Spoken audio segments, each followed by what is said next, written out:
ఇలాగ తొందరగా ఒలవడానికి రాదు.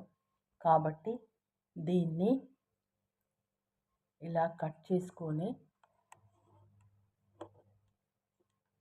తొందరగా ఒలుచుకోవచ్చు. అది ఎలాగో నేను చూపిస్తాను.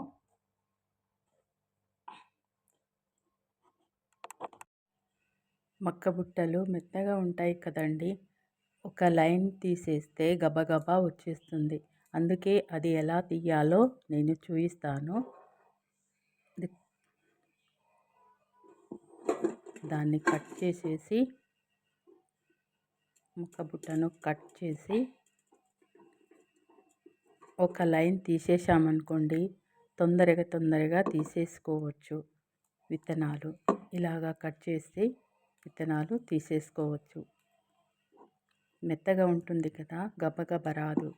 దాన్ని కట్ చేసేసి తీసేస్తే తొందరగా విత్తనాలు తీసేసుకొని మనము ఫ్రై చేసుకోవచ్చు, లేకపోతే ఉడకబెట్టుకోవచ్చు. ఎన్నో రకాలుగా వాడుకోవచ్చు మొక్కజొన్నను.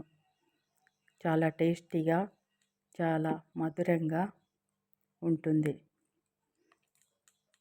ఇది కట్ చేసేసి తీసామనుకోండి, చాలా చక్కగా వచ్చేస్తాయి. ఇలాగా ఒక లైన్ తీసేస్తే గబగబా వచ్చేస్తుంది,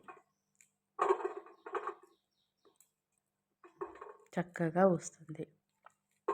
చూడండి ఎలా వస్తుందో. ఇలాగా తీసేసుకోవాలి.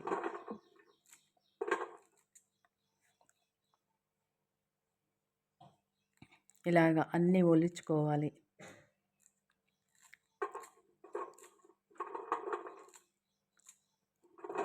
ఎంత బాగా వచ్చేస్తుందో చూడండి.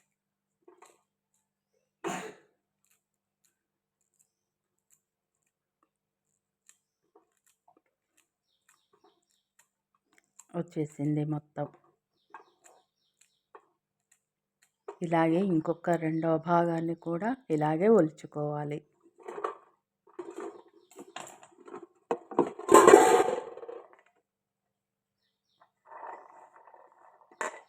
హాఫ్ ఒలిచేసాను, ఇంకొక హాఫ్ ఇలాగే ఒలుచుకోవాలి. ఒక్క లైన్ తీసేసామనుకోండి, గబగబా వచ్చేస్తుంది. అదే బుట్టలో ఉంటే కట్ చేయకుండా తీస్తే అది రాదండి, అంటే తొందరగా రాదు. ముదురుగా ఉంటే ఇంకా ఫాస్ట్గా వచ్చేస్తుంది. ఇవి లేతవి కదా.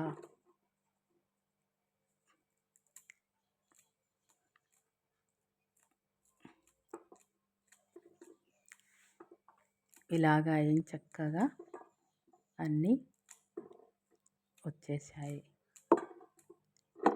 మీరు ఎప్పుడైనా తీయాలనుకుంటే గబగబా ఇలాగ కట్ చేసేసి ఒక లైన్ తీసేసారనుకోండి, అన్నీ ఇలాగే ఎంత బాగా వచ్చేసాయి చూడండి.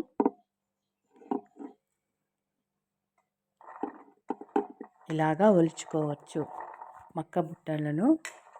లేతవి మక్క బుట్టలు, ఇలాగ మొక్కజొన్నలు ఇలాగ ఒలుచుకోవచ్చు. హాయ్, నచ్చితే లైక్ చేయండి.